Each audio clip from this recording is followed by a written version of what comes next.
শয়তানকে বেজার রাখা। চিল্লায় বলেন ঠিক কিনা? এজন্য সব সময় আল্লাহর প্রশংসা করতে রাজি আছেন তো?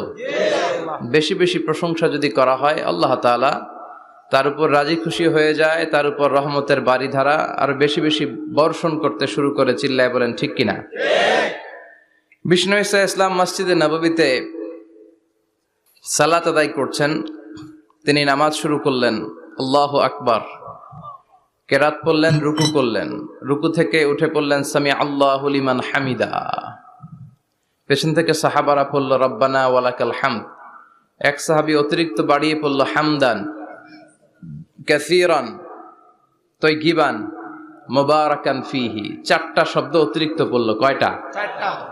এই সাহাবী ছাড়া আর কেউ এই চারটা শব্দ অতিরিক্ত পড়ে নাই। নামাজ শেষে বিষ্ণু ঈসা ইসলাম বললেন, কে অতিরিক্ত চারটা তাসবিহ বানিয়ে বানিয়ে পড়েছো যেটা আমি শিখাই নাই?